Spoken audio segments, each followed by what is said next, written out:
afternoon, good morning, or good evening, wherever you are on this beautiful planet. We welcome you to the first episode of Crypto and Coffee, together with me, Mr. Phil, and the CEO of DTC Group, Barami Rai, Mr. B. So first of all, thank you so much, brother, for taking your time today to join the format and be my guest in our very first episode. It's quite exciting, and I'm super happy to be here with you today. How was your day so far? Yeah, thanks, Phil. It's been amazing. I mean, it's night here now, so I guess good in having on your side.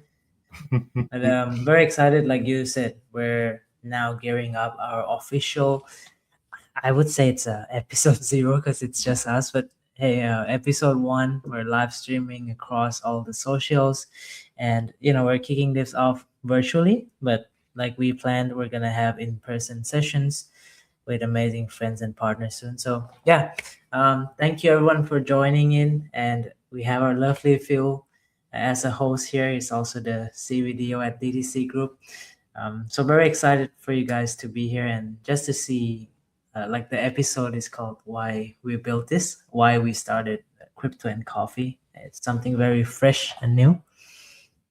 I mean, you just said it's just us, but in reality, I Yeah. mean, this is how everything started. Two guys in front of webcams speaking to each other during your nighttime, and coming up with plans and ideas. And this is what this show will be about. So in the first segment of today's episode, we will just casually talk a little bit about our motivation behind starting Crypto and Coffee, what we want to achieve with it, and how we got the initial idea to run it.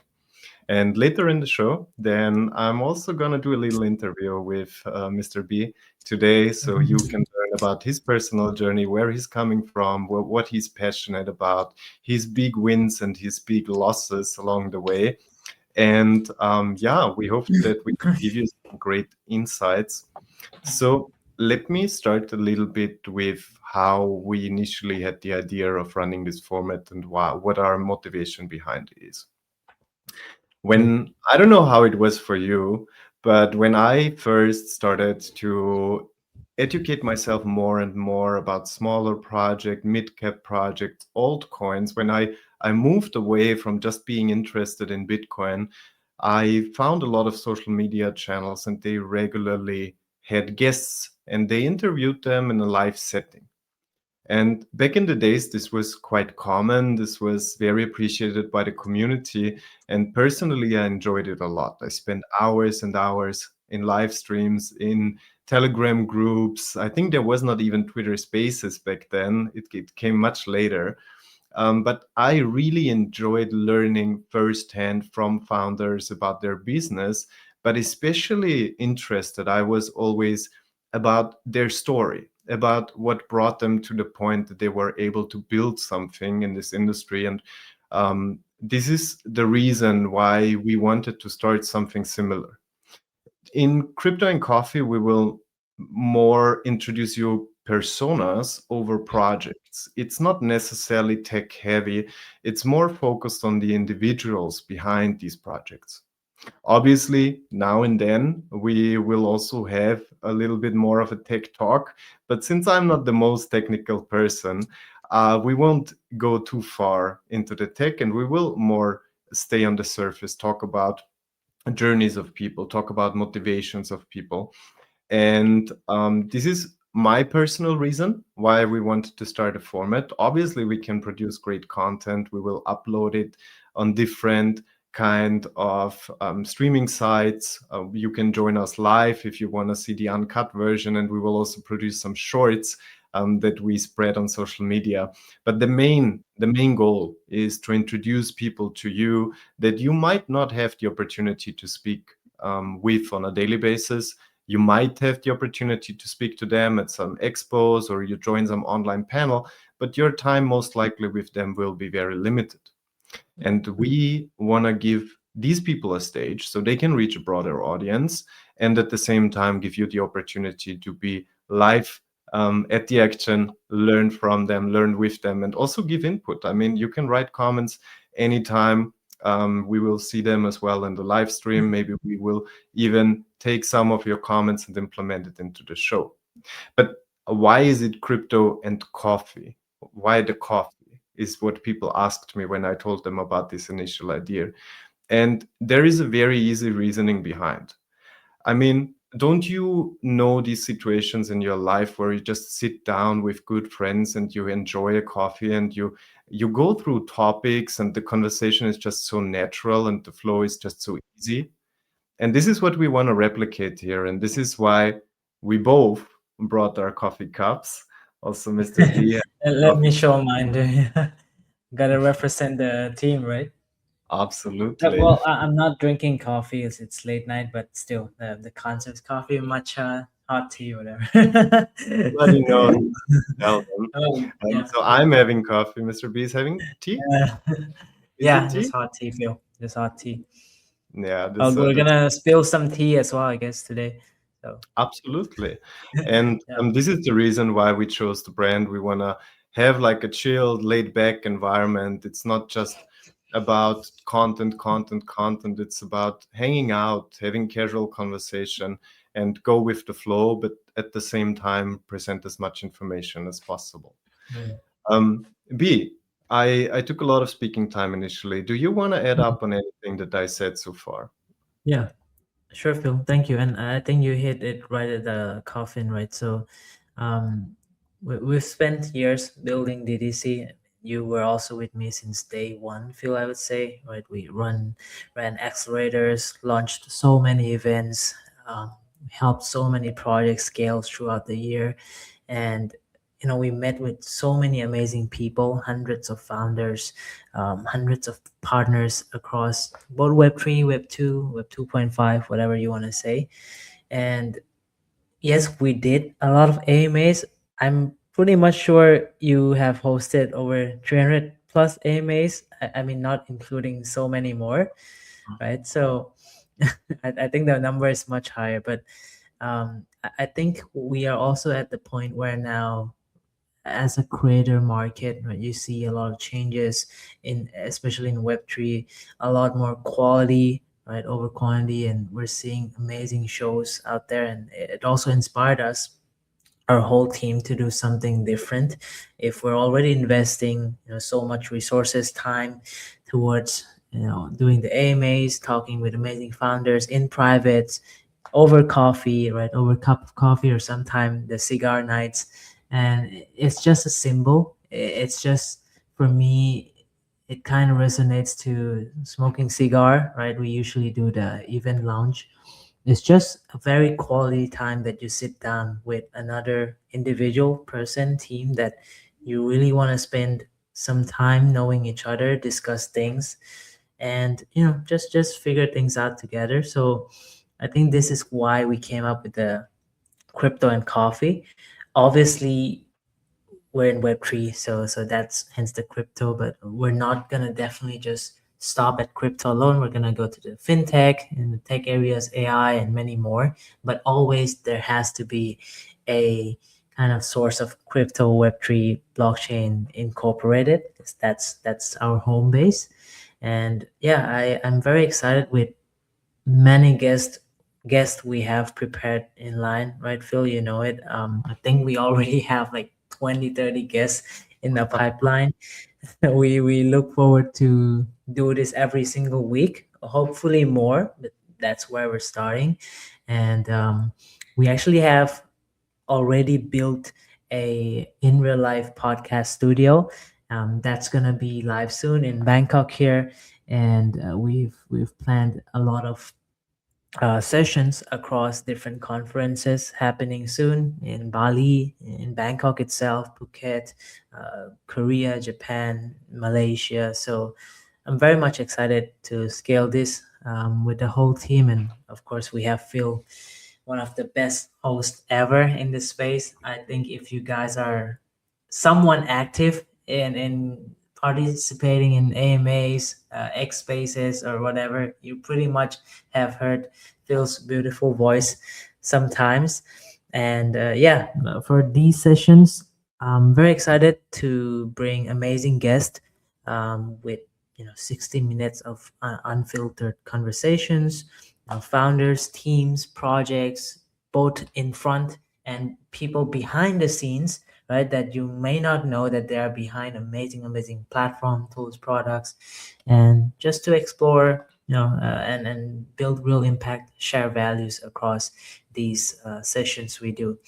So a little bit shameless plug, if you're someone watching this, if you would love to sponsor us or be a part of the show, feel free to contact our team, or if you are friends, partners who just want to get on some session and talk to Phil, reach out to us, guys. So that's And why we definitely, crypto coffee.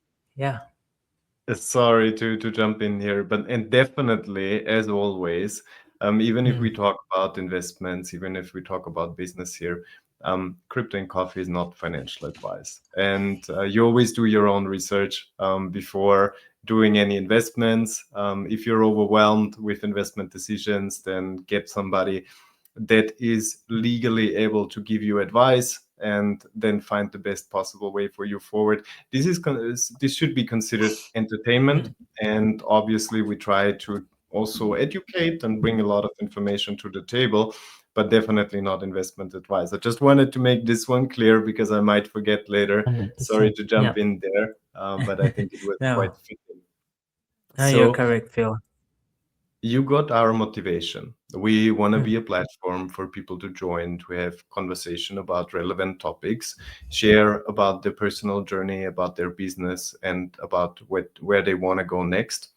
And additionally, we will have some very interesting special formats, like Mr. B just mentioned. We can have offline sessions when we visit events, interview people there on the ground, or also use our podcast studio in Bangkok to invite people there and have an offline session. So for now, we are focusing on the online side of things, and you will also see me traveling now and then. So there might be an episode where I'm in a hotel room. There might be an episode Mm. where I'm with the guys in Asia, or I will also have episodes where I spend my time in Europe.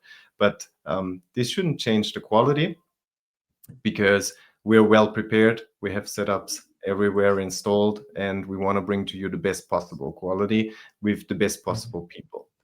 And speaking about the best possible people, we have one of them already here. And this is the founder of DTC Group. And now I would love to move away from the Mm. first segment. And now we're going to go into the second segment. And this is our regular segment. So, in general, when we start the show, we will always start with the first sip. So, we both brought our cups. I'm ready for my Yeah. first. First sip together. Today, I actually already had a few sips, but in the future, I'm gonna focus on the first sip during the show. But we had some preparation time to do before we were able to kick it off today. I was honestly Mm. thinking for a very, very long time about what question to ask you first at the first sip. Mr. B and me, we agreed that we won't share any question list, that it will be fully organic in our first episode, because we want to showcase the real reaction and the real answers, and not just some scripted show for you. And while I was thinking about all the successes that we celebrated, all the big things that you did in the industry, I was always coming back to one point. Being a founder is about making decisions. And sometimes being a founder is about making decisions that you personally might not even like. The tough things, the situations where you spend several sleepless nights about the decision, and you still are unsatisfied with the results that you are getting, but you know that you need to move forward. So, this will be my first sip question for you. What was the toughest decision that you as a founder had to make during your journey in Web3, Mm. while you built your business DTC Group, or any other venture? If you're building different kind of ventures and there have been some hard decisions to make, then please also tell us about this, but primarily focusing on the crypto part. So Mm. Mm. the Mm. stage is Mm. yours. The first Thanks, sip Phil. for Mr. B. Thanks, Phil. Thank you so much. That's a great question, and I need to think a little bit because being in crypto, there are so many situations that has happened, and as we all know, I'm sure all listeners here, if you're in Web3, you know how crazy this market is and can be at times. Um, like the stock market on steroid, we always like to say. And even now, we're at a very, very weird timing, right? The whole space has kept evolving and changing. And now, since the change of the political landscape, the regulations, even with AI kind of tapping into every part of our lives now, the way we are moving as Web3 people, industry as a whole has changed. But to bring out the most tough decisions, I would go back to around 2023 or early 2024, Phil. Mhm. So at the time, Obviously, uh, yeah. the last bear market ended. Yeah, yeah. We've been in many cycle. I myself been in crypto very, very early, fortunately. But we started DTC Group only around 2020. Of course, everyone that knows me here, I also do e-com businesses. We've got couple logistic robotic companies in Thailand. That's more like, on the traditional world part. Um, but I would love to highlight on DTC because I believe most of our audience are in crypto. And if you're a builder, if you're a founder, entrepreneur, I would say you're not alone. We pretty much are affected by every macro micro factors that happens in crypto space, and everything outside there affects us. And if we look at the positive side, there's a lot to be happy about, but also looking at a negative side, I think what messes up most people in this space is definitely the volatility. And that happens to me as well. And fortunately, we've had great team members, we've had great partners that were able to kind of go with the flow, right, Phil? Across each pitfall, I would say, where most people got caught up in different kind of, we had the DeFi summer, ICO runs, P2E eras, and fortunately, we we went past those quite smoothly until at a point.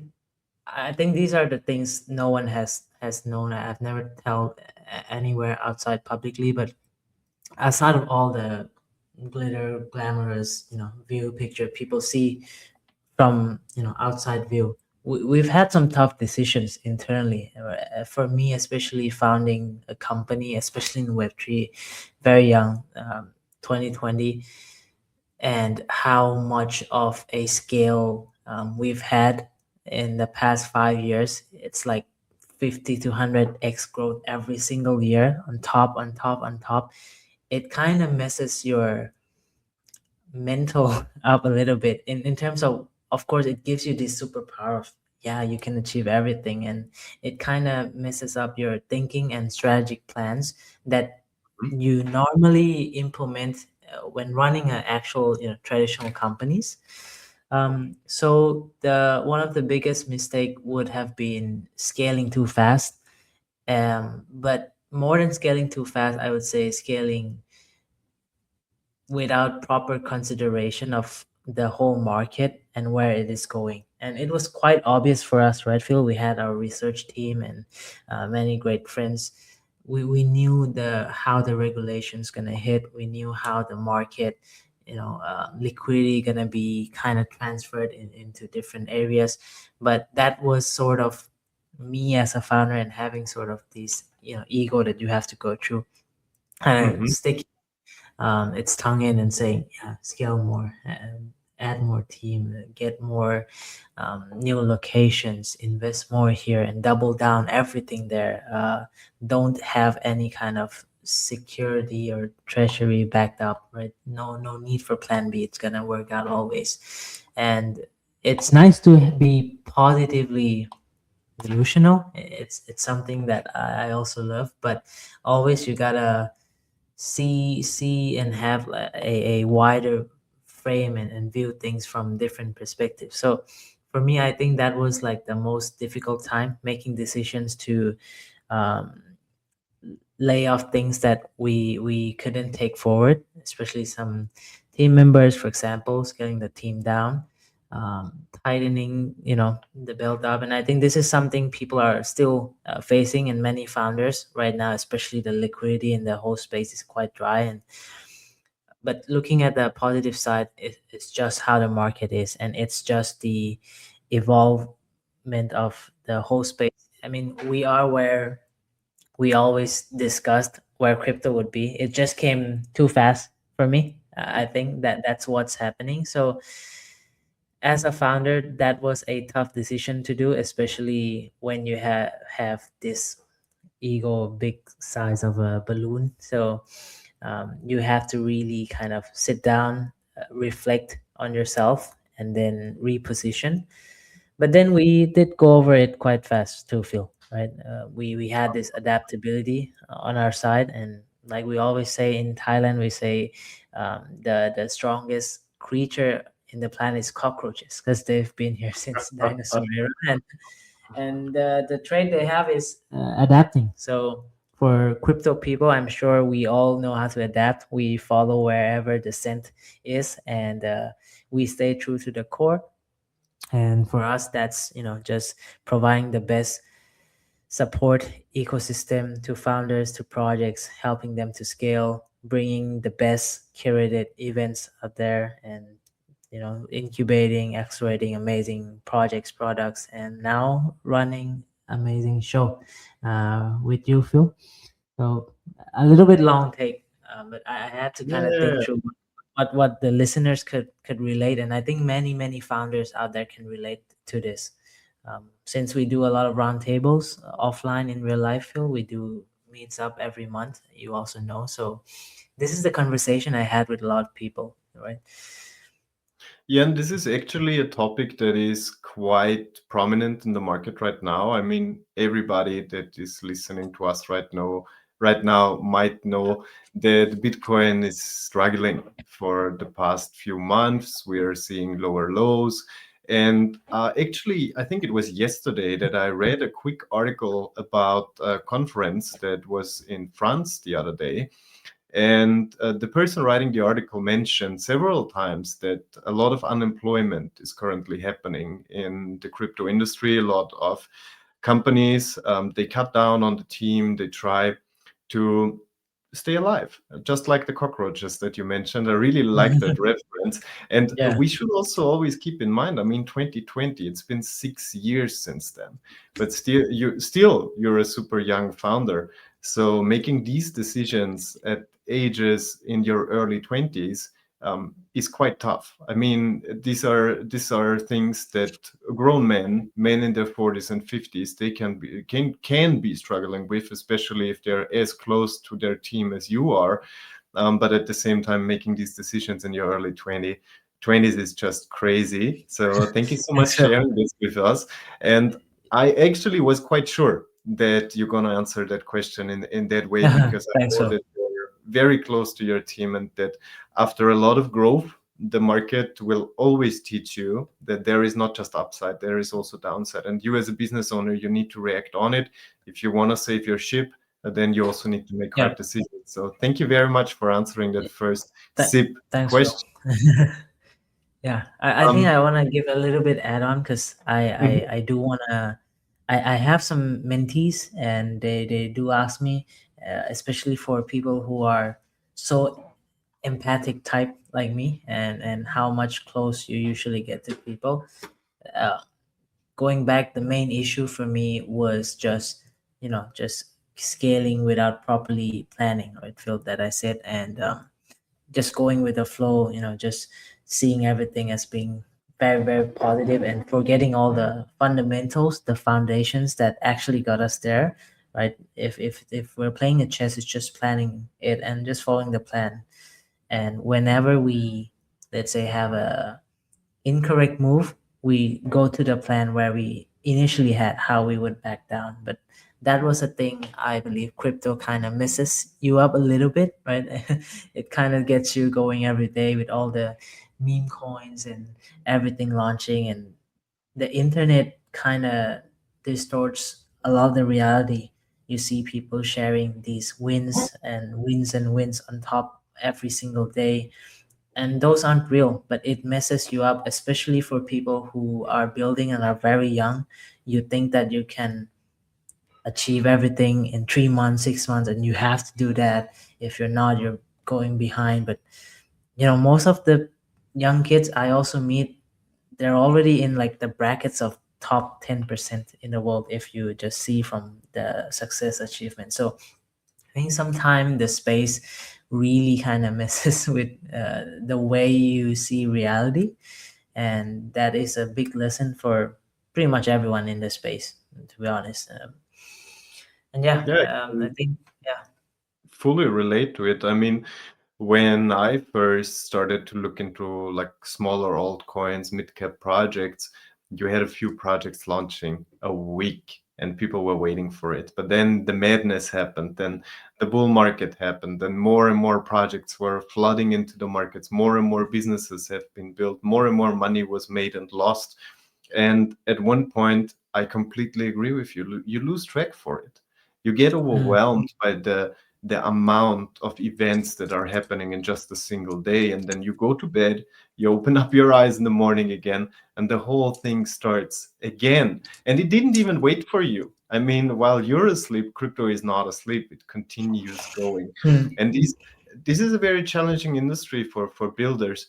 But where I would love to start with your personal take is much earlier, before you even got interested into blockchain technology, before you even invested into Bitcoin, before you bought your first ETH. Um, yeah. where did you grow up? Where are you from? Tell us a little Mm, bit about your early years. Where did you go to school? How did your parents raise you? What's the values that they gave you on your way? Thanks, Phil. Um, I've been in couple like I think podcasts and X spaces. Never got to share in more like my uh, childhood parts. Um, I've I've grown up from a very loving family.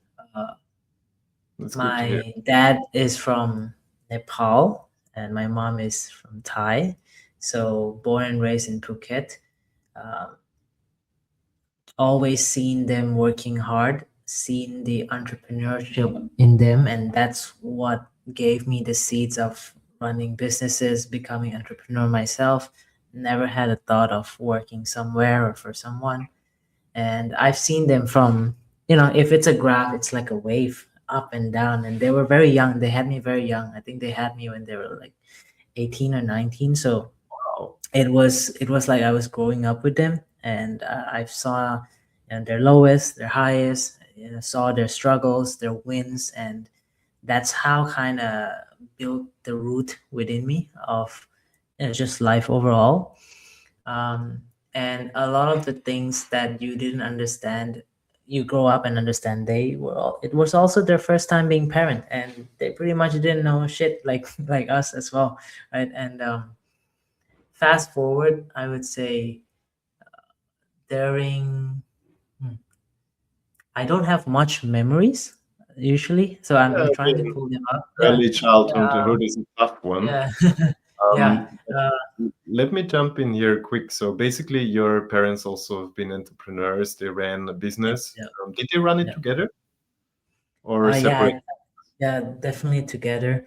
I, Nice. I I would like to touch more on like the part where I think it really hit, and I started interested in doing businesses seriously and finance when I went abroad in Singapore. The first year was all right.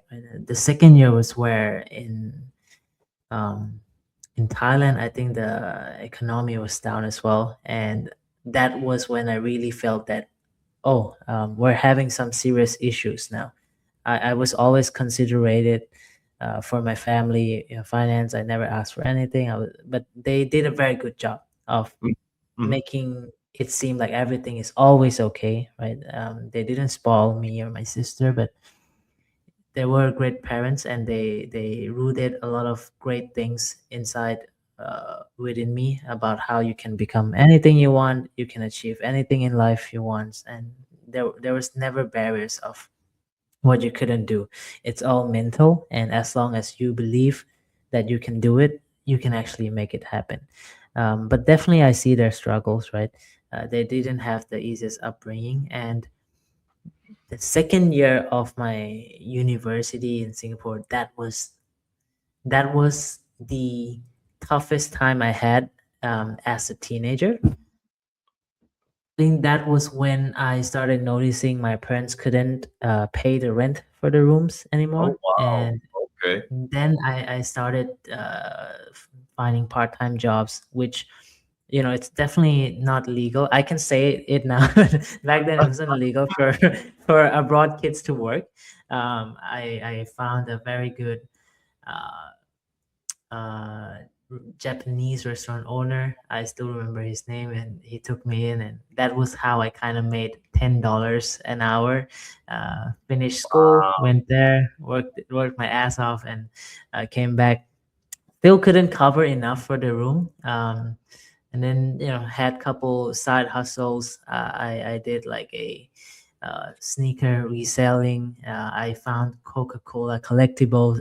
It was good money back then, so Crazy. it kind of yeah started my journey of just buying and reselling.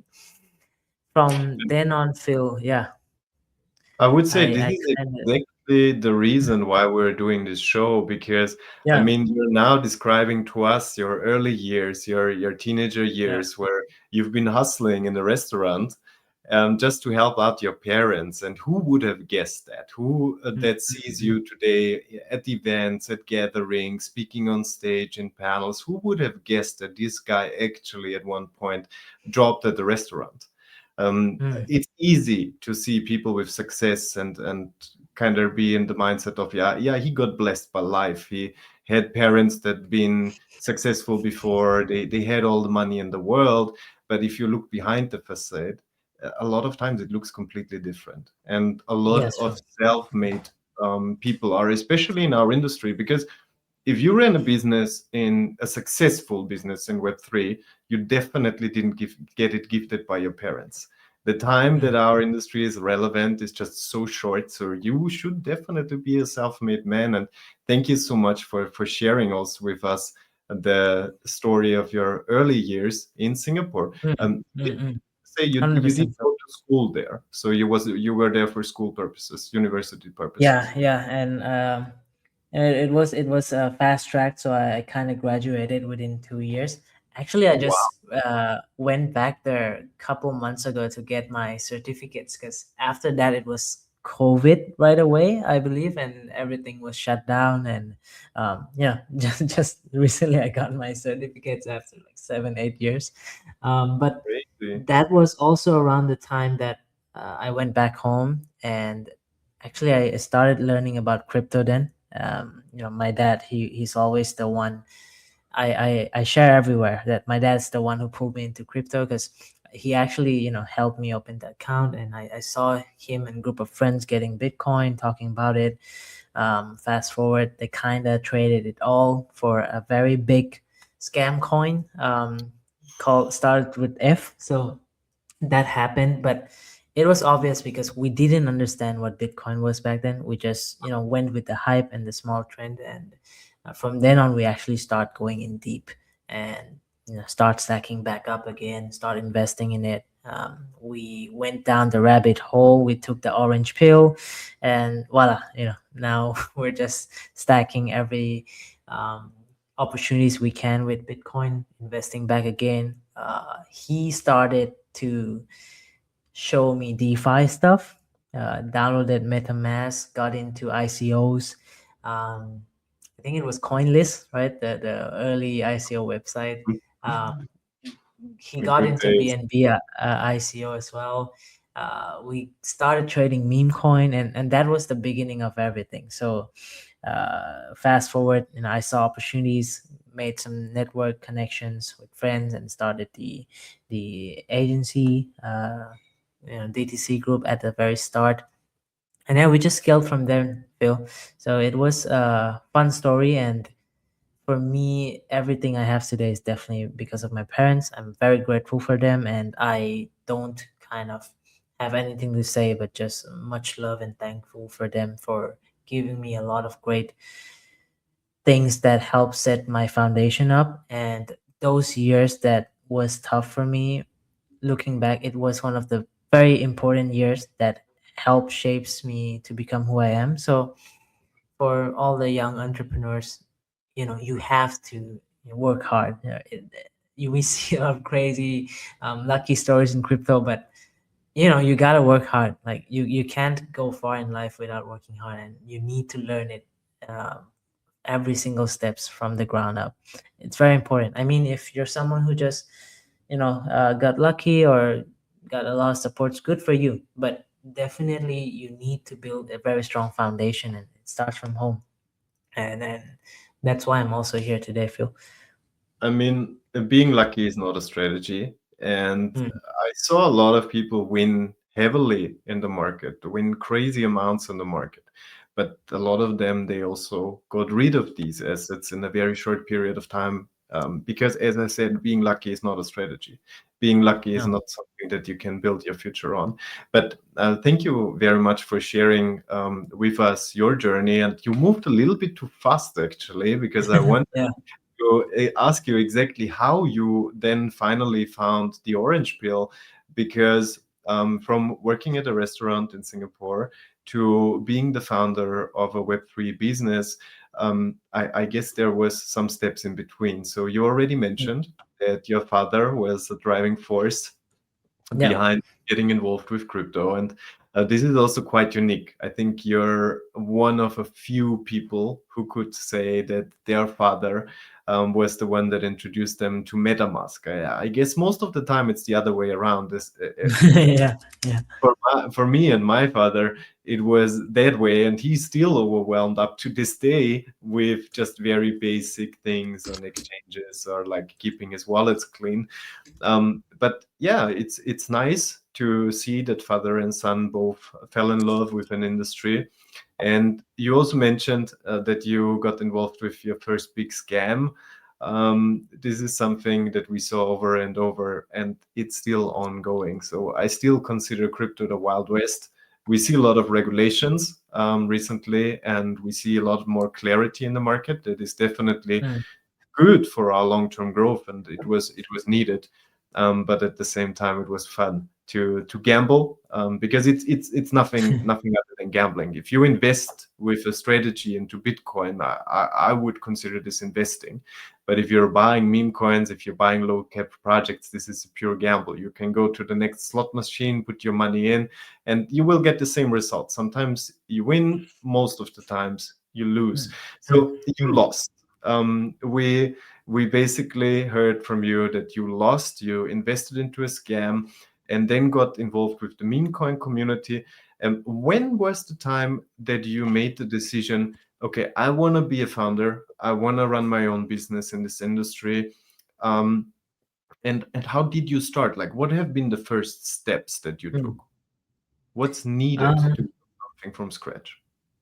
well, yeah, I skipped a lot of parts, Phil. So between me and my dad starting to invest into crypto, we definitely still ran our businesses in the traditional side of things and just keep reinvesting back on. Um, but all day and night, waking up 10 a.m. until 3 a.m., 4 a.m. every single day was just me networking, learning, studying about crypto, getting into groups, channels, and being in Thailand, we use a lot of Facebook and Line. So even before I knew about Telegram, that was my source of, let's say, education and talking to people, networking. The undoxed era. And my handle was time to get rich back then. Still got it. So yeah. Then once I got into Telegram through a Facebook post that posted about airdrops, that was a game changer. I found out Telegram, Thai channels, then I found out these alpha private groups, whitelist giveaways, and I was super, super active. Day and night, I was just talking to people, making friends, online friends. And actually, I started at one point to raise some funds from high school friends just to invest in some projects. And it did well and was okay. And I started picking up how things actually work. Um, And also, one of the reason why we want to do this, because medias and these amazing YouTube channels, individuals that share about crypto, these podcasts, I've learned everything from there. There was no one that mentored me. Yes, my dad helped me got into space, but I found out so much value from the internet, and that's the power of internet, Phil. So once I got in, met some friends, and here and there, we got into a group of people who were running these call channels. If you guys listening don't know what a call channel is, it's basically a channel that influences people, share about plays, whitelist, and share opportunities for people to get in early, and just share, what's popping and what's not. So uh, once I became a co-owner there, we got to be in a lot of opportunities, and that's where I started having the idea of running a agency that helps scales project. And we're not talking about just marketing, but full-fledged agency from consulting to full GTM strategies, getting them on exchanges, doing all the things that's required. And from then on, I was fully doxxed since day one, and this is something I really share to people, that in business, especially in crypto, where we see a lot of uh, dramas and things going wrong, going south, reputation, honesty, and your credibility as a person is the most important thing. And that's something I never let go of, no matter what kind of opportunities it came in front of me. Even if you could make millions out of some certain situations, it's something I never gave in, Phil. And I think that's very important going forward for people. So Yeah, yeah, yeah. it's something quite uncommon back in the days. I Mm, mean, everybody was believing in yeah. the anonymous crypto world, and Yeah. everybody was very much, yeah, not putting their face out there. And this was Mm, something that made you stand out actually when I first interacted with you, because suddenly there was this Thai guy. And I was used to people having NFTs as their profile pic, having their dog as their profile pic, or some other nonsense. But there was this person on Telegram that actually had their face in there. And it got me so mm, curious, because I was like, who is that guy? And why is he doing that? When everybody else was still like super, super private, you were one of the first ones that started to put their face out thanks, there Phil. and stand to your business. And this is also what got me curious. So we can be honest here. I mean, I Mm, got my reasons why I got involved, and this was one of them, because running after people that don't show their face, so you know nothing about them, and having on the other hand the person that puts their face out there, that does events. I know the early stages of the events that you started, it's been quite fun as mm, well. um, and also what you mentioned regarding the call channels, these influencer channels, for everybody that might be a little bit less involved in the hardcore degen space, these are basically gambling opportunities. These are channels on Telegram that will post gambling opportunities on a daily basis. You make your own decisions. You can buy these projects that they introduce to you, or you just wait for the next one.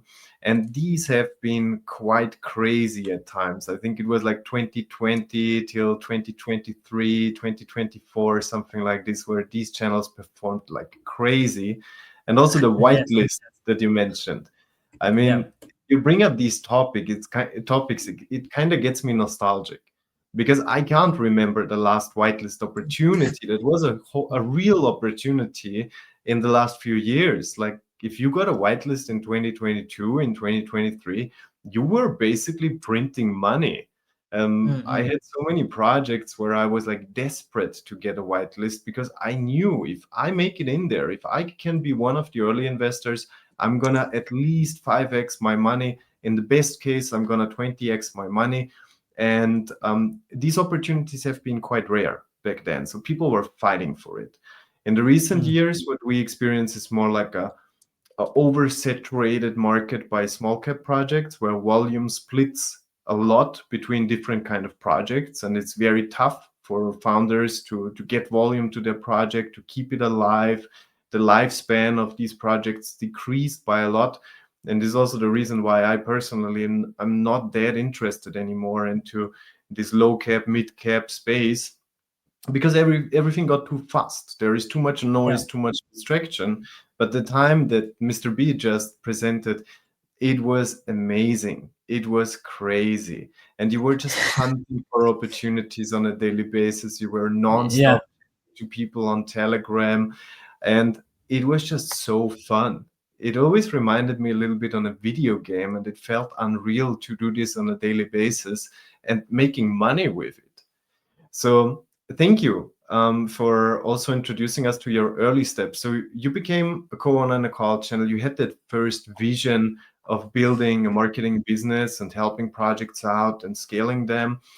How did it progress? Like, which next steps did you take? How big was your initial team? And what have been the important lessons through this early scaling phase that you as an individual learned? And that also helped you to later on build several other ventures like the event Yeah. agency or also the robotics and logistics business. Thank you, Phil. And touching on that, it's definitely very important to have amazing co-founders, which was fortunate enough to have as well. And I think most people know, our co-founders. So uh, having the right people by your side, we talked about being credibility and protecting your reputation as first, right? Being able to give value to people even before you ask something, that has always been our main kind of source of how we have grew our network, built friendships across the web3 space, just being super active, being there, showing up. And from 4 5 years into running DTC now, and like you say, we've built ecosystems around different areas, Phil, and just trying to make sure that we have enough resources, power to support and scale projects, whether it's our own projects, our own products, or our clients or partners. The most important thing I've learned is always to, at first is have the right people, have the right team, have people who see the vision together. We like to use the analogy of One Piece a lot, right? So we get on the ship, we have the right crew members, we know exactly where we're going, we're all trusting each other, and for me, entrepreneurship, running businesses, companies, or even if you're a team member, it's such a spiritual kind of journey. It helps you learn so much. It's much more than just making money and making it. Of course, all of our goal is just to be there, get there. We have this check amount, all of us. But then it's so important to have something that you're actually value and you're building towards it. And I think for me sharing here today, that's what is super important. And of course, that's not something you can get right off the bat, right? You have to explore with yourself. You have to build self-awareness, self-development. I think that's the superpower that I've got throughout the years, really knowing why we're doing what we're doing and where we're heading. And to, in additional, incorporating that with the space itself. Web3 is still very new, right? The Mm, regulations is impacting a lot in many ways, and it's still volatile. I wouldn't deny that. Um, I'm a Bitcoin maxi, so still Bitcoin is the only true crypto, I would say. But there are still amazing products, 100%. amazing founders out there that actually are solving problems out there. And now with the AI coming in, I I always tell my friends that crypto was the foundational that helps boost AI as well. So it's not like the whole liquidity is moving to AI, right? It's gonna go hand in hand together. And yes, we're not having the easiest market as it was before, but also the opportunities has never been bigger. And the people who will survive and win at this time are people who actually build things from ground up, are people who actually got their hands dirty, and people who know what they have to do to connect each dots and make it back up again. So I think this is why we're seeing so many people around CT, right, leaving out, saying, we're doomed. It's so bearish. There's no liquidity at all. Well, it really depends how you see it. And I like to joke around with, you and our friends that, no matter how many people are bearish, we're always going to be bullish because someone needs to be on that side. And hey, if you really look into any areas of life, business or whatever, you can always find good out of it, no matter how messed up the situation gets. So it's very important to see and understand and to actually have your own ways of thinking to feel. I think Mhm. nowadays most people are just following everything in this Yeah, rapid yeah. content If consumption. you read Yeah. it on Twitter, you're late. And Yeah. it's the same with the investment psychology that you just mentioned. If everybody on Twitter suddenly gets like super bearish, depressed, all you read are like bad news, question yourself. Do you want to be late again? Do you want to invest into the project, or into even Bitcoin when these people Mm. are suddenly loud again? When you hear about two-digit gains in a single day, two-digit percentage gains in a single day from them, do you then want to buy, or do you might consider getting some Bitcoin during the times where nobody wants Bitcoin because somebody has to buy it? And it could be you. As I said earlier, it's definitely not financial advice that we're doing here today. But at the same time, I saw several cycles, you saw several cycles, and I think it's always the same. First, there is a lot of fear. Fear transforms into boredom. Volatility gets very, very Yes. low, and at one point, just nobody wants to sell anymore. And this is Mm. what we need from time to time to keep our market healthy. And it's good to see that once again, after performing an incredible all-time high, I mean, we were dreaming about Bitcoin at 100,000, Yeah. 120,000, whatever you consider the top. We were dreaming about this years ago. And when it finally hit, nobody wanted it to stop. Everybody was super bullish, but the nature of things, it needs to cool down as well. And not just currencies cool down in our market, also niches cool down, industries within this market cool down, and certain businesses cool down. And as a next question, I would love to know from you, um, which steps did you take that made you successful? And which steps did you avoid that others might have taken that failed in the end? So I want to exactly know what made you successful, and what are you happy about today that you avoided? Which trend didn't you ride? Which kind of new technology that didn't go anywhere you never used? What was it? What was your way of navigating Web3 with the pros and the cons? Mm. Thanks, Phil. Mm. Well, I wouldn't so much say I'm super successful. I'm a man with big dreams and ambitious goals. And when we compare to my goal list, I'm not anywhere near those. And I used to have a lot of anxiety and just this pressure within me that has been built up of always being worried about the future, always regretting what we could have done better in the past. And I'm sure this happens to so many people, especially in the crypto space. Just think about the charts, right? I could have hold it more, I shouldn't have sold it, blah blah. So, and it But happens to yeah. if if I may jump in here quickly, I mean, goals are one thing, and we all know that we will never reach our goals, because if we reach our Mm. goals, our life ends. Yeah. So goals adapt and grow over the years. But speaking of success, if I ask you what made you successful, or which actions did you take that made you successful, it's not necessarily, let's say, about monetary goals or about Mm. Mm. goals, even as a Exactly. company. I think Exactly. the big achievement here is that in a very young and dynamic market, you sustained. You're still there. You're still Yeah. building the same business as initially.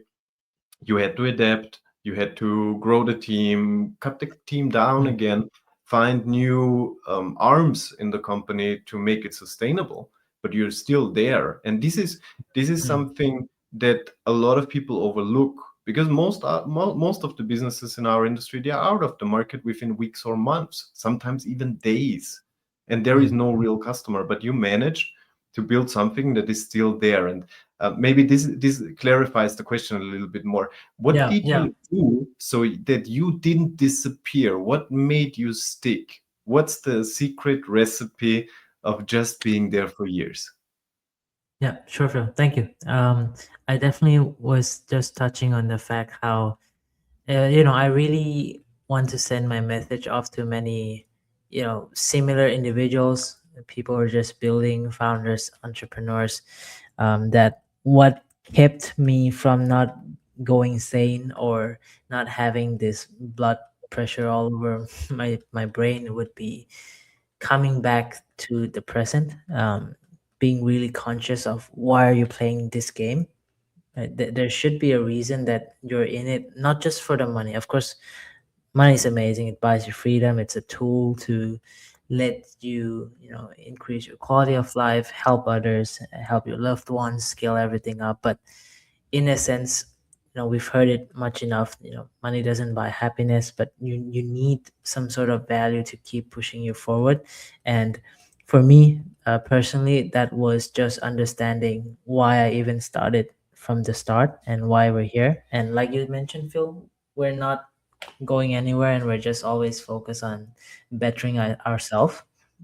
um, the most important things for me to keep sustaining, and as we discussed, right, around 2023, 2024 period, which was tough, was just coming back to the root of, hey, this is why we're doing it, this is why we've been always putting all 100% effort into helping other founders, other projects, or being in Web3 overall, believing in blockchain technology. While everyone calls it a scam, while, back then all of your parents were calling you scam and doing something that is so weird, but you all always believed and kept moving forward. So those were the kind of foundation I went back towards. And I think most people mess up when, they get distracted, and there's a lot of distraction nowadays. So if you clearly know yourself, you know what you want to do, you know what the market values and what kind of value you can give others. And of course, the most important part, Phil, would be enjoying the process. That's so difficult to do. It's so easy to say, right? Enjoy the process, enjoy the process. But Yeah, when you're yeah, yeah, caught up with so much things and shit happens, it's not that easy. But you have to train yourself. You have to train your mind. When you train your mind, you can control the outside factors that comes into you, right? Control your environments, control yourself, and that's how you can overcome everything. I know we're kind of drifting off more towards these kind of techniques and tools, but these are what I personally use to just be able to overcome many things and have the right mindset to kind of approach um, every situation in life, in business, in personal life, in every angles, and just not giving up. So I think many people are so much distracted by things outside of them, and they forget to listen the voice within. Sometimes hmm you just gotta plug off, find your own time, and just really, just use AI. Just talk to ChatGPT or Claude, whatever. Like, just explore yourself more, understand yourself more. And I believe most people will find out that the things they're doing on a daily basis, the energy, the focus they're putting into words, isn't actually what they want to be doing in the next many, many years, isn't what they actually enjoy out of life. Um, I see that we're all hustling here, we're all trying to make it. We have our goals, our dreams, whatever it may be, but sometimes you gotta come back towards, hey, your life is really limited. At maximum, you might have 75, 80 summers, 80 winters, 80 yeah. fall, 80 April. Sorry, yeah, springs. Um, so you really gotta explore from within and find out, okay, this is what I'm gonna be happy, and this is the kind of value that I personally adore for my life for the next 80 summers that's gonna come. So Mm. a lot of things. I'm very grateful to be in the crypto space. I love Web3 so much. I don't care what other people say. At times it can be very ugly as well, but it has taught me a lot from the basic of finance. From Bitcoin is so much more. Like, the reason I'm so into it, it's not just because of money or hedging or finance, whatever. It teaches you so much about life if you really get deep into it. And it helped me wake up and get out of the matrix. That's what people say.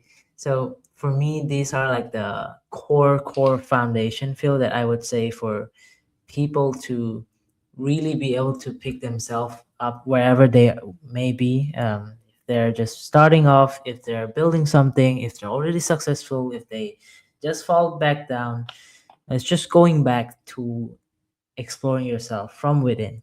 Whatever technique, whatever tools would help you, just find that, get those value out of yourself. Don't care what other people say. Focus on yourself. You don't need outside validation. It's all internal. It's all in your mind. And just follow that, just take those actions. So It's you very could crazy say how, yeah, your life can change just with that. ignore the noise and stick to what works for you. Mm-hmm. Yeah, I Because think that would resonate with most people, especially in crypto, because our audience is crypto listeners here. If you scroll through CT, man, it gets so crazy sometimes. Um, oh yeah, yeah, yeah. And this if is you, actually yeah, this is actually what I just wanted to bring up, because a lot of times I was quite confident into something or not confident at all into something. And then I was browsing through CT, was checking some Telegram groups, and it kind of shaped my way of thinking about different kind of things. And a lot of times I should have just trusted my gut, ignored the noise, and keep going. And I feel during times of such an information overload, you just need to focus on the fundamentals. You need to focus on your skill sets. You need to focus on what worked for you in the past and build on top of it. If you always try to catch the recent trend, if you always try to build the next innovative business, you will burn out. It's undoable. It was doable like 5 years ago. It was doable 6 years ago. Trends, they came slowly. They sticked around for a long term, and we were able to ride them. But these days, trends change daily. It's not like you yeah, have that one big meme coin trend, like for example, SafeMoon back in the days. Got into the industry with these reflection tokens that were completely new back then. No, it's like there is something new today and there is something new tomorrow. So if you always try to catch it, you will definitely burn your fingers. And this is something that mm-hmm. we need to learn to live with, and we need to learn to build with. Because I also, from the perspective of a service provider, you need to adapt a lot, but you also need to keep your winning horses. You need to stick to what made you successful initially, what worked for other clients, and replicate it. If you always try to reinvent the wheel with every single new campaign that you're doing, you're not just burning time, but you're also never certain that things will actually go right and that you will Yeah, have success with it. Um, yeah. so did we make Phil, a I point? actually, I still yeah. question if we made a real point. Yeah, yeah. I actually wanted to just add on a little bit to you. Like, for me, crypto is all about attention. So I Mm, mean, liquidity just follows wherever attention is, and you know, um, the attention that was there is just shifting from what it was with the memes, with whatsoever, to just something greater. So, uh, the like you mentioned before, the space is just maturing to where we always talked about, mhm. but maybe it just went so fast that people can't catch up. But I truly believe that despite all the crazy things happening in the world that also affects crypto, I know for sure that at certain point there will be more better founders, more amazing products that actually are solving issues that it's supposed to since the start. And all the things that happened, all the ICO booms, all the crypto eras, all the memes are representative of where attention is moving, and the attention is always moving to freedom. And as humans, we're always following freedom, and sometimes these meme coins has much more deeper meaning to it as well. It's Mhm. just people forming in as a culture that believes in something, and wants those beliefs to be formed bigger. And yeah, so just for some newer listeners, this is something a little bit deeper, but you can definitely go into the rabbit hole yourself. Coming back, Phil, I think we touch a lot of things, but yeah, let's summarize up.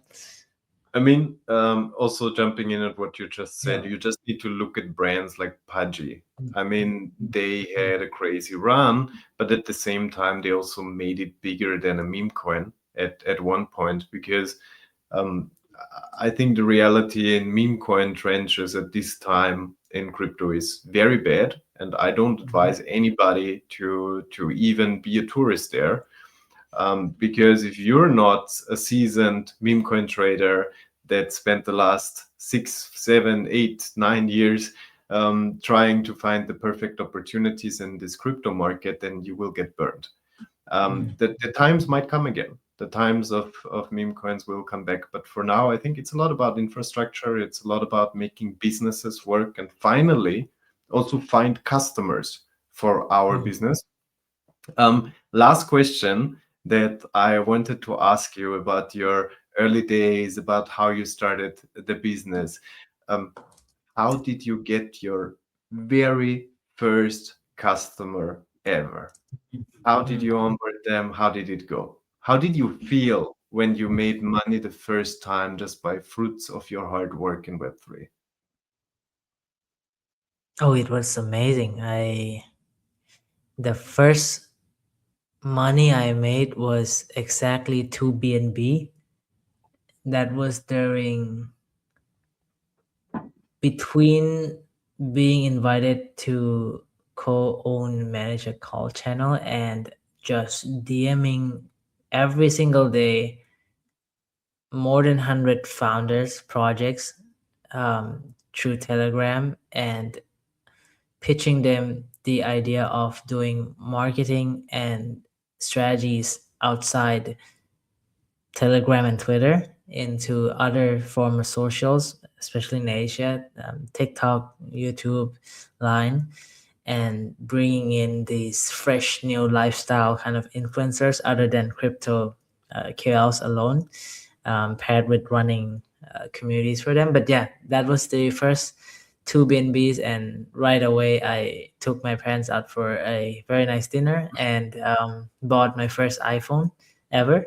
and Your father then deserves the dinner. I mean, he yeah, got you infected with this uh, virus, so at least uh, you took care of him yeah. as soon as you I started. mean, at that point, we did make good money from the investment field, but just talking about as a business in crypto, I Yeah, think yeah. that was called first ever money, and I had a lovely opportunity. And man, the internet is such an amazing place. I love the internet so much. We knew through the internet. A lot of Yeah. our C levels in our team we knew through internet. I still have many friends that I don't know them in real life. We still only talk through internet for many 5 6 years. Hey, Fipat. Hi, Pat. Um, and yeah, all these opportunities, bro. Like even when I was just doing the reselling stuff, the e-commerce, there's so much money to be made through internet. This has been the greatest innovation of mankind, and I'm always so excited to tell people that whatever you want to do, you can always make it. Just put a little bit of effort to it, build the community, start networking, and just put, you know, all the time and hours into understanding, learning, and double down, find like-minded people, get into communities, network. That can get you so far, and that's how we are here for DTC as well from day one, right? So that was the first amount I kind of start making, guys. um then it was just, getting referred from amazing friends and network that we've built. One of the first ever project that made DTC's name and built us from the ground was, so here we have, one of our very good friend. He also brought us amazing projects to be a part of. It did amazingly well, and one of them was a move to earn project that we, successfully raised a lot of money. We invested ourselves. I believe it did 60x 2 times, from the Was it ICO to, yeah. And then, the co-founders are still a great friend of ours. They're doing amazing, with new projects still today. So from then on, Phil, I think the bandwagon just kept moving. We kind of scaled, and yeah, fast forward, we're here. So that's where we really made our first money for the company. And right off the bat, we started having so many deal flows, and those were, good time of crypto, the gold rush era. Every day it was signing 50K, 60K, 100K contracts.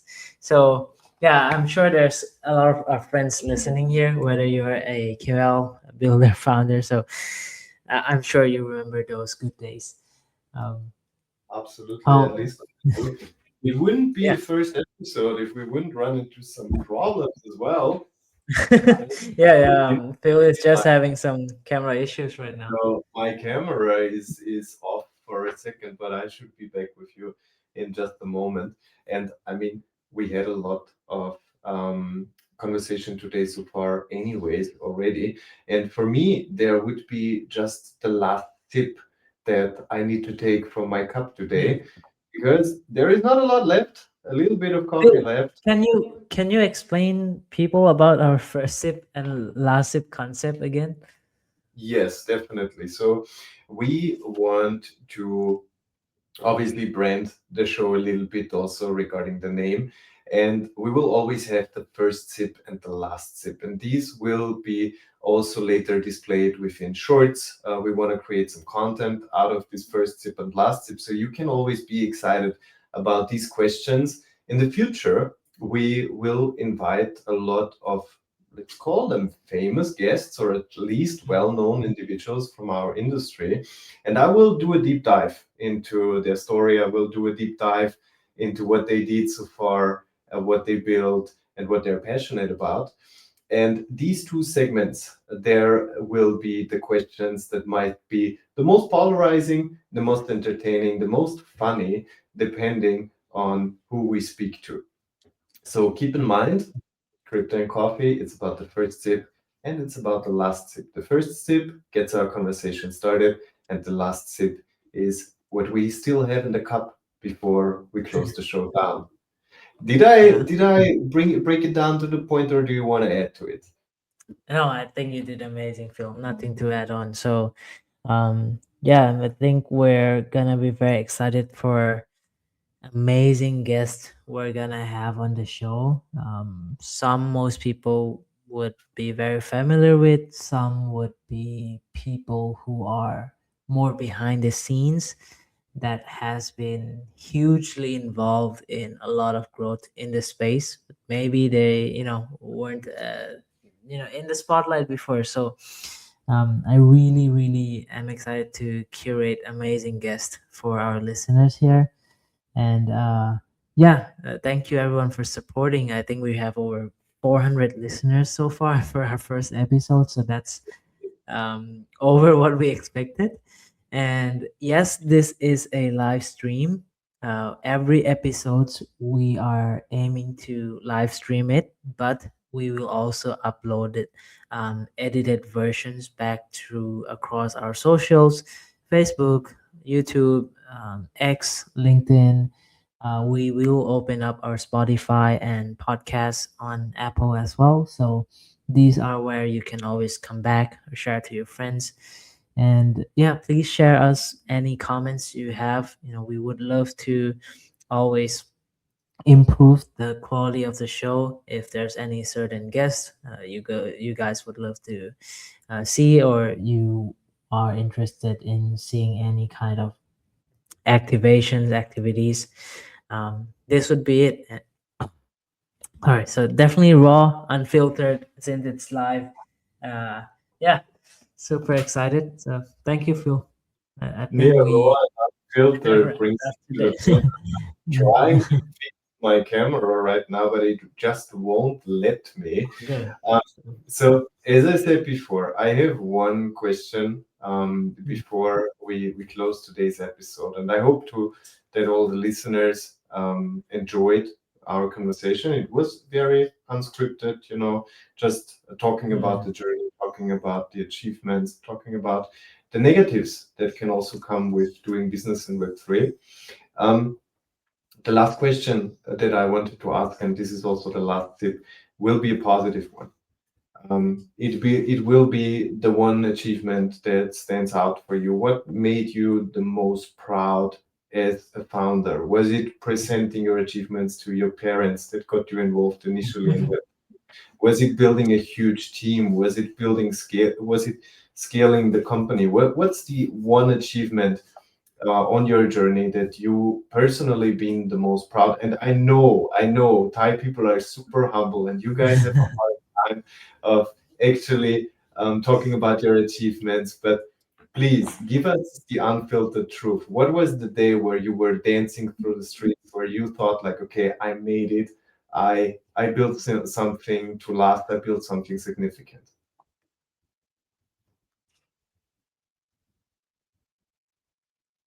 Let's give him some um time. yeah, Don't yeah.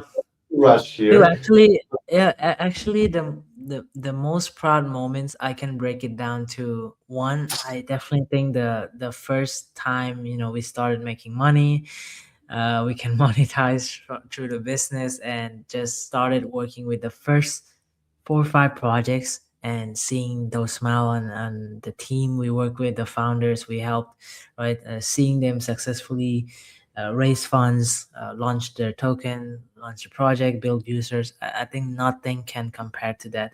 I mean, of those feeling when the pre-sales sold out within like 1 hour, right? And so Oh yeah. I think nothing tops that, Phil. So that would be like the first layer of the proud moments I have. Um, Second, I would say the reason I also really love crypto is, yes, it can get nasty. You can meet many unique people in this space, both good and bad. But definitely one of the thing that why people keep repeating, once they're in crypto, they can never leave, is the culture, the vibe, the amazing individuals they get to meet. These are what crypto brings. And I think that it's because, like for me, it was through Bitcoin. For some it's through NFTs, for some it's through different kind of projects, or just events or people. It just helps people get out of those box they were always in, right? Whether you were freshly graduate like me, that stumbled upon, whether you're a high schooler, university kid just doing side hustles with crypto, doing trading, or you're someone within the corporates doing 9 to 5 and you became a QL. Crypto really has that amazing culture and different aspect that it brings the best out of people at times. And I'm very proud of being a part of this industry so early. And Mhm. like I said, looking at the good side, I've made so many great friends. I've met so many great partners, clients turned friends. So this space can be very amazing at many times, and there is still, great communities out there and amazing side events still happening.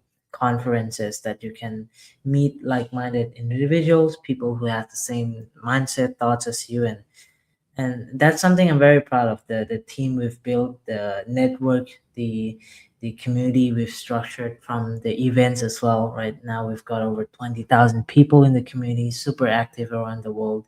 And shameless plug, we're launching the platform soon for connecting the dots. And yeah, still looking to grow, scale many different things. We're still building here. Hey, right? So if you're out there, very new to the space, and or even the OGs, don't be shy. Just keep building, bring values out to the world, and these are the things I'm super proud of, Phil. And looking forward to be more proud of amazing products we're building together now. And this show, Absolutely. of course, Thank this you. has been in the making for so long. So now we've got it out. I can't be more proud of that. Absolutely. I mean, we're talking about running a podcast for ages. It's been Yes, years. yes. At the same time, thank you very much for jumping the cultural border and Mm. sharing with us about the time of the pre-sales. And this is something I didn't see it coming this time. For the last question that I asked you regarding what's been tough for you, I kind of knew the answer, but with this one, I was honestly curious. And now that you remind me back at these wild pre-sale days where we were trying to get projects funded as fast as possible, it was a great time, and you learned on a daily basis, and it was pure passion for the mission. It didn't matter if we won or lost, but it was constant fun, constant growth, and great experiences as a team. So also big thank you from my end for making me part of this mission. We didn't tell our story how we met, but we might Mr. B Yeah, here yeah. once again in the future, and we need some content. So guys and girls listening, I hope that you enjoyed that first episode. I personally had a lot of fun chatting with a good friend, speaking about his views about our industry. And additionally, I wanna invite you to leave a like on the socials that we built. We will go live soon again. As Mr. B already told you, we're gonna also upload snippets from the show and a full cutted podcast version of it. So if you don't have the time to join us live, then we would still appreciate if you follow us on these podcast channels where you can listen to the whole episode without noise, without distraction, and without me messing up my camera setting, just as an audio listener. Before we have our very last sip today, I just wanted to quickly invite you to give some updates as well. I know that there are a lot of moving parts in DTC. You already mentioned the flagship product that you're working with the Connecting the Dots app. So if you have a few updates, let us know. This is the non-shameless shilling time. So maybe a few dates. Where can people meet you in an offline environment? Which events do you plan to go? And if there is anything other exciting about DTC Group. Thanks, Phil. So yeah, we've been in the space since 2020, guys, and we're still focusing on our core, which is helping founders scaling companies in this space together, and of course, transforming companies that would love to, whether tokenize or get into the Web3 game. That's what we're also doing a lot within the real world assets kind of sector as well, and we're still helping through our extensive consultant advisories, um, GTM strategies. That it's our bread and butter, and I believe we do very, very well, right, Phil? We've been doing this for ages, hundreds of projects, hundreds of founders. We help, through our Golden Bridge strategy to scale into different regions, countries, build communities. So that's still within our core focus. So if there's amazing founders out there, amazing products, companies, we're always here to support you. We've also got our accelerator programs going live soon with very, very huge chains and grants. So that's something exciting, and you can always follow DTC Group socials for those updates. we're launching our new private group for founders, decision makers, key opinion leaders.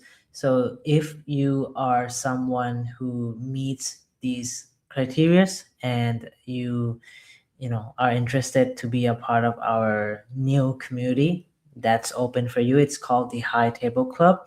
I've also been always building these communities up, and I believe this is my passion, that I really want to bring like-minded people, good people together, and build something great. Connecting the Dots is launching soon. We've started connecting the dots in 2023. If you notice, so CTD is connecting the dots, and it's just upside down of DTC. That's a fun fact. And we've been doing networking events, private dinners, rooftops, hackathons, wellness events, exhibitions from 20 people to 3,000 plus people in the past 3 years. So our question was, how can we leverage this? How can we bring more value to people rather than just being at the event and getting out and getting things done? And how can we make these dots connected more impactfully and more valuably? So we're launching our first ever events platform, and we've poured in a lot of blood, sweat, and tears to make this happen. A lot of investments. So very excited to let you guys come in, start using, give us feedbacks. We've already had 20,000 plus waitlist at the moment, so that's something we're very excited, and we've been cooking for a while. And of course, finally, is this show we've launched today with our first episode. And thank you, Phil, for again hopping on, and gonna be one of the best hosts in the space. So please like, follow, subscribe, share. I always wanted to say this word. Like and subscribe. The bigger the channel gets, the better the guests we can bring, the better opportunities we can share with you guys here as listeners and communities. Of course, today is just us kind of just going around and babbling, nothing special, but I promise that the lined up guests are going to be amazing, going to blow your mind. And this is what, we intended to, not just AMAs, typical asking about products, projects, companies. You already know all of those, but more so deeping into the person behind it himself, how he thinks, how she thinks, and I think this is going to be very new for us and gonna be fun as well. So that's the most important takeaway today, Phil. I would say to our listeners: have fun in whatever you're doing. Find joy. Spark the joy. Even if it's the shittiest situations you're in, try to find a bit of joy, and life will be a little bit easier, and you can smile more. And that's what we've been doing. Right? It doesn't get easy every single day, but you're smiling, I'm smiling, and you guys should smile more too. So that's the message we're trying to share. And if you need some lessons on smiling, just visit Thailand. It's the land of people, and it's very much appreciated if you share a lot of smiles with the people there. Um, I know that you're always humble and you say, yeah, it's just us talking. But in the end, I know that you have a super busy schedule and that it was quite tough to get 1.5 hours of your time. So also big thank you from my end for taking the time and joining us in our very first episode. And as I said previously, I want to bring you on in some time again. For now, let's focus on bringing quality to the table, bringing high caliber people in these conversations, and obviously also populating our social medias. That's it for today. This was the first episode of Crypto and Coffee. And I hope that you will be our guest also in our next episode. It was a pleasure to speak to you, brother. Thank you so much for your time, and also for the valuable insights that you gave from the early childhood to your dad getting you into crypto to starting your own business and the whole philosophy behind it of how to sustain yourself in the market, which are the kind of values that you want people to associate you with. And yeah, there is nothing left to say. The cup is empty. There are no further tips in it left. So it's also our time to leave the studio for today. We will be back next week. So as Mr. B already told you, keep yourself updated on the social medias, leave a follow if you can, and then join our next show. Thank you so much. Have a great day wherever you Thanks, are Phil. on the planet, and we see each other next week for the next episode.